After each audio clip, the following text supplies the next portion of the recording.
ಓಕೆನಾ? ಜಾರ್ಖಂಡ್ ಅಲ್ವಾ?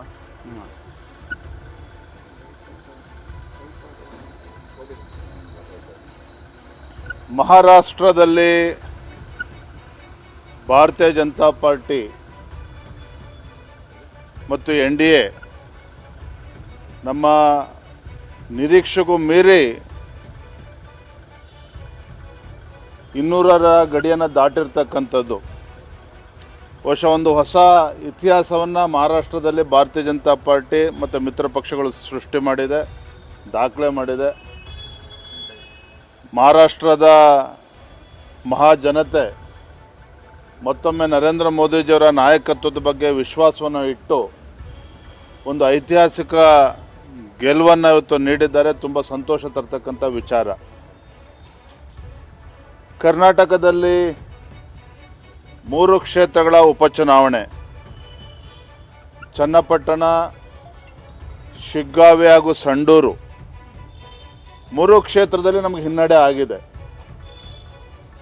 3 ಕ್ಷೇತ್ರದಲ್ಲಿ ಚನ್ನಪಟ್ಟಣದಲ್ಲಿ ನಾವು JDS ನಮ್ಮ ಮಿತ್ರ ಪಕ್ಷ, ಶಿಗ್ಗಾವಿ ಮತ್ತು ಸಂಡೂರಿನಲ್ಲಿ ಭಾರತೀಯ ಜನತಾ ಪಾರ್ಟಿ ಗೆಲ್ತೇವೆ ಅಂತೇಳಿ ಭಾಳ ವಿಶ್ವಾಸನ ಇಟ್ಕೊಂಡಿದ್ವಿ. ಆದರೆ ನಮಗೆ ನಿರಾಸೆ ಆಗಿರ್ತಕ್ಕಂಥದ್ದು ಸತ್ಯ, ಅದರಲ್ಲೇನು ಎರಡು ಮಾತಿಲ್ಲ.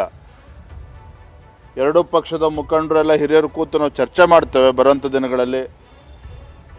ನಮಗೆ ಹಿನ್ನಡೆ ಆಗೋದಕ್ಕೆ ಕಾರಣಗಳು ಏನು, ಯಾತಕ್ಕೋಸ್ಕರ ನಮಗೆ ಗೆಲುವು ಸಾಧಿಸೋದಕ್ಕೆ ಸಾಧ್ಯ ಆಗಲಿಲ್ಲ, ತಪ್ಪನ್ನು ಸರಿಪಡಿಸ್ಕೊಳ್ತಕ್ಕಂಥ ಕೆಲಸ ಮುಂದಿನ ದಿನಗಳಲ್ಲಿ ನಾವು ಪ್ರಾಮಾಣಿಕವಾಗಿ ಮಾಡ್ತೇವೆ. ಸಂಡೂರಲ್ಲಿ ತಾವು ಪ್ರತಿಷ್ಠೆ ತಗೊಂಡಿದ್ದೀರಿ, ಇಲ್ಲಿ ಏನೆಲ್ಲ ಯಾಕೆ ಆಡಳಿತ ಪಕ್ಷ ಮೇಲ್ಗೈ ಸಾಧಿಸೋದಕ್ಕೆ ಏನೆಲ್ಲ ಕಾರಣಗಳಾಗುವ ತಮಗೆ ಈಗ ಸಿಕ್ಕಿರೋ ಮಾಹಿತಿ ಏನಿದೆ ಸರ್? ಈಗ ಬರೇ ಫಲಿತಾಂಶ ಸಿಕ್ಕಿದೆ ಅಷ್ಟೇ, ಬೇರೆ ಯಾವುದೇ ರೀತಿ ಮಾಹಿತಿ ಸಿಕ್ಕಿಲ್ಲ.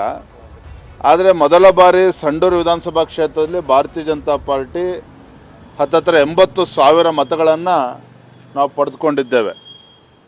80,000 ಮತಗಳನ್ನು ಪಡೆದುಕೊಂಡಿದ್ದೇವೆ. ಒಂದು ಹೊಸ ಮೊದಲ ಬಾರಿ ಅಷ್ಟು ಮತಗಳನ್ನು ಪಡ್ಕೊಂಡಿರ್ತಕ್ಕಂಥದ್ದು.